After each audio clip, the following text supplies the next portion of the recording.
শুভ সকাল বন্ধুরা, তোমরা সবাই কেমন আছো? আশা করছি ভালো আছো। তোমাদের আশীর্বাদ আর ভালোবাসায় আমরা অনেক ভালো আছি। তো একটা নতুন বৃষ্টি ভেজা দিনের সঙ্গে তোমাদের সবাইকে স্বাগত জানাচ্ছি। দেখো, আজকেও ঘুমের থেকে উঠে সেই বৃষ্টি মারাত্মক লেভেলের, জানো তো।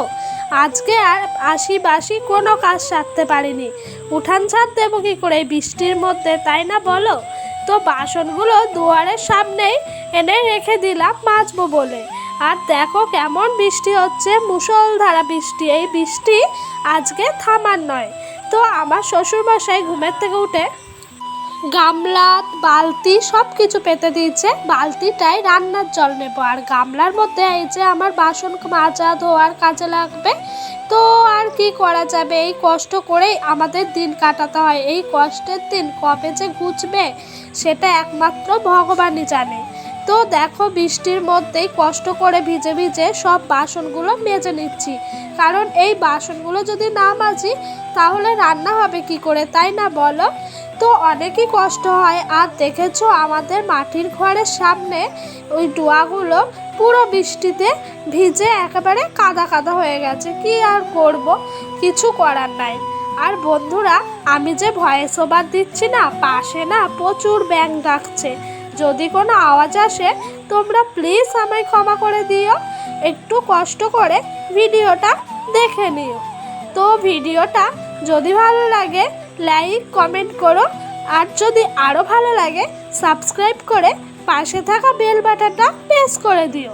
তো আমি বাসনগুলো মেজে নিচ্ছিলাম, আর আমার শাশুড়ি মা বাসনগুলো তুলে নিচ্ছিল, কারণ নিচে রাখলেই তো মাটি লেগে যাবে, কাদা কাদা হয়ে যাবে বাসনের জন্য, সেই কারণে। তো দেখো বাসনগুলো মাজা হয়ে গেছে। তারপরে একটা গ্যাস মোছার যে নেতাটা থাকে সেইটা আমার শাশুড়ি মা কাল রাতে সার্ফ দিয়ে ভিজিয়ে রেখে দিয়েছিল। তো ওইটাই আমি একটু থুপে থুপে তাড়াতাড়ি করে কেচে নিচ্ছিলাম। আর কি করা যাবে, কষ্ট করেই দিন কাটাতে হবে। তারপরে দেখো আমাদের টিন কেমনভাবে ফুটো হয়ে গেছে। ওর পাপা তাঁবু দিয়ে দিয়েছে, তাও জল পড়ছে। দেখেছো, এই যে পর্দাটা দিয়ে রাখি এটাও পুরো ভিজে গেছে। আর এই বৃষ্টির জল কিছুতেই আটকানো যাচ্ছে না, জানো তো বন্ধুরা। সত্যি বারবার বলছি, এই কষ্টের দিন যে কবে যাবে সেটাই ভাবি। এই দেখো নিচে পুরো কাদা কাদা হয়ে গেছে, তাই বস্তা পেতে দিয়েছি। তারপরে ডোডোকে চোখ মুখ ধুইয়ে, ঘুম থেকে তোলানোর পর চোখ মুখ ধুইয়ে একটা বিস্কুট হাতে দিয়ে বসিয়ে দিয়েছি। কি আর করবো, তো আর বাইরে বেরোতে পারছে না এই বৃষ্টির জন্য, ঘরের মধ্যেই আছে। আর ও বিস্কুটটা নিয়ে চামচের মধ্যে গ্লাসে ভরে গুঁড়ো গুঁড়ো করছিল।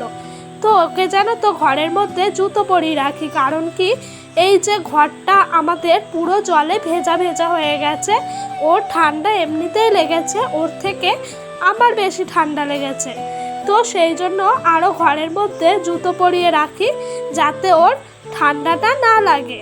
তো এই দেখো চা বসিয়ে দিয়েছি, বাসন মেজে সব কিছু কাজ করার পর তো লিকার চা করছি। আজকে একটু লিকার চাটা আদা দিয়ে তেজপাতা দিয়ে ভালো করে করে নিচ্ছিলাম, কারণ কি আমাদের বাড়িতে সবারই ঠান্ডা লেগেছে, জানো তো। আমার শাশুড়ি মা, আমার বরের ছেলে, সবার। তো ছেলে তো চা খায় না, আমার বড়ও খায় না, আমি, আমার শাশুড়ি মা, শ্বশুরমশাই খাই। তারপর শাশুড়ি মা বললো, তুমি যাও ঘরে, অনেক কাজ করেছো, এবার বসো গা। তো আমি তারপরে করছি। তো আমি ওইদিকে আলমারিটা একটু পরিষ্কার করে নিচ্ছিলাম, পিঠ চুলকানো লাঠিটার মধ্যে কাপড় জড়িয়ে। তো এই দেখো ড্রাগন ফল, এই ফলগুলো এত দাম, আমরা কোথায় পাবো অভাবের সংসারে। তো এই ড্রাগন ফলগুলো হলো আমার শ্বশুর মশাই আমার মামা শ্বশুরের বাড়িতে বেড়াতে গেছিলো। তো ওদের বাড়িতে না এই ড্রাগন ফলের গাছ প্রচুর আছে, সেখান থেকেই দুটো ড্রাগন ফল দিয়ে দিয়েছিল। আর এইদিকে আমি রাতের বেলায় মশারির মধ্যে সমস্ত জামা কাপড়, আমার ভেজা নাইটি, ছেলের ক্যাটা কাপড় সব রেখে দিয়েছি। দেখেছো, এখন বাজে বেলা প্রায় 10টা, এখনও বৃষ্টি পড়েনি। কি অবস্থা বৃষ্টিতে, আর ভাল লাগছে না। কবে যে বৃষ্টি শেষ হবে, এই বর্ষাটা দূর হলে বাঁচা যায়। সে তো এখনও অনেক দেরি, এখন তো সবে শুরু বর্ষা। তো এই দেখো ড্রাগন ফলগুলো আমি কেটে নিয়েছি পিস পিস করে। তো আমি এই ফার্স্ট টাইম খাবো ড্রাগন ফল। আগে কখনো খাইনি। এত দামি ফল কোথা থেকেই বা খাবো বলো? আমার বরের সত্যি কথা বলতে সামর্থ্য নাই এত দামি ড্রাগন ফল খাওয়ানোর। তো দুটো ড্রাগন ফল পিস পিস করে কেটেছি, অনেকগুলোই হয়ে গেছিলো। এই থালাটার প্লেটটার মধ্যে আরও ছিল। ডোডোর পাপা তাড়াতাড়ি করে দুটো তিনটে তুলে খেয়ে নিল। তো আমাকে দিল খেতে। আমার তো সত্যি কথা বলতে একটুও ভালো লাগেনি ড্রাগন ফল। কার কীরকম লাগে আমাকে কমেন্ট করে আমাকে জানিও তো প্লিজ। তারপরে ওর পাপা বাজার করে এনে দিল। তো এই বর্ষা বাদলে বাড়ির থেকে বেরোতে পারছে না বলে বাড়ির মধ্যেই দোকান আছে পাশের বাড়িতে, সেখান থেকে নিয়ে এলো। তো 5 টাকার রসুন কিনে এনেছে, 100 তেল এনেছে, একটা সয়াবিনের প্যাকেট এনেছে, আর কাঁচা লঙ্কা এনেছে 100। কাঁচা লঙ্কার যা দাম আর ভালো লাগছে না। এইদিকে আমি দুপুরকার রান্নার জন্য কিছু তরকারি কেটে নিয়েছি। সয়াবিন আলুর তরকারি হবে, তার জন্য গোল গোল করে বড় বড় করে কেটেছি। আর এইদিকে কাঁঠালের বিচিগুলোকেও কুচি কুচি করে আলু ভাজার মতো কেটে রেখেছি। আলুও আলু ভাজার মতো কেটে রেখেছি। তো এগুলো চচ্চড়ি হবে, সেই জন্য দেখেছো কতগুলো কাটা হয়ে গেছে। আর এই দেখো খারকোল পাতা, আজকে আমার শ্বশুরমশাই বৃষ্টি হচ্ছে বলে কিছু খারকোল পাতা তুলে এনেছে। তো সেগুলো জলে ভিজিয়ে রেখে দিয়েছিল শাশুড়িমা গামলার মধ্যে। আমি ভালো করে ধুয়ে ধুয়ে একটা বাটির মধ্যে রেখে দিলাম কালকের জন্য।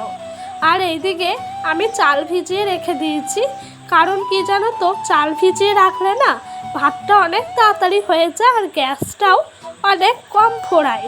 সেই জন্য তাড়াহুড়া করে চালটা আগে ভিজিয়ে দিলাম। আর বন্ধুরা, তোমরা যারা যারা আমার ভিডিওটা এখনও অবধি দেখছো তাদেরকে আমার অন্তর কি, আমার মানে বলে বোঝানোর ভাষা নাই, মানে কি বলবো তোমাদেরকে, অন্তরের অন্তর থেকে সবাই ছোটদেরকে অনেক অনেক ভালোবাসা আর বড়দেরকে অনেক অনেক শ্রদ্ধা জানাচ্ছি। তো প্লিজ তোমরা এভাবেই আমার পাশে থেকো, তোমাদের কাছে আমার এইটুকুই অনুরোধ গো। তারপরে দেখো ওইদিকে আমার কাঁঠাল বিচিটা চচ্চড়ি হয়ে গেছে। আর এইদিকে সয়াবিন আলুটা ভালো করে কষিয়ে নিচ্ছিলাম। জানো তো, সয়াবিন আলু ডোডোর পাপা বলে ভালো করে না কষালে নাকি গন্ধ বের হয়। সেই জন্য আমি যতটা পেরেছি ততটা ভালো করে কষিয়ে নিচ্ছিলাম। তো দেখো এইদিকে ঝোলও দিয়ে দিয়েছি সয়াবিনের। তো সয়াবিনটা হয়ে গেলেই আজকে আমার রান্না সব কমপ্লিট হয়ে যাবে। তো রান্না কমপ্লিট হওয়ার পর ডোডোকে খাইয়ে টাইয়ে চলে এসেছি আমার আর আমার শাশুড়ি মায়ের খাবার নেব বলে। তো এখানে দুজনের খাবারই উনি আমাকে বেড়ে দিয়েছে। এই দেখো আমার ভাত বেড়ে রেখেছি, আর এইখানে আমার শাশুড়ি মায়ের ভাতটাও বেড়ে রেখেছেন। তো সন্ধেবেলায় আমার এক চা আমাকে বলছে, নাও 20 টাকার ফুচকা খাও পিউ, আমরাও এনেছি তুমিও খাও। তো সেই জন্য ফুচকাগুলো নিয়ে চলে এলাম ঘরে, চা কিনে দিয়েছে বলে কথা। তো বন্ধুরা, ফুচকাগুলো যেন খুব টেস্টি ছিল। আর ভিডিওটা আজকে এই পর্যন্তই রাখছি। ভিডিওটা যদি ভালো লাগে তাহলে প্লিজ প্লিজ একটা লাইক কমেন্ট করো, আর কে কোথার থেকে দেখছো সেটাও প্লিজ আমাকে জানিও। তো বন্ধুরা, আমরা ফুচকা খেতে থাকি, আর বাই।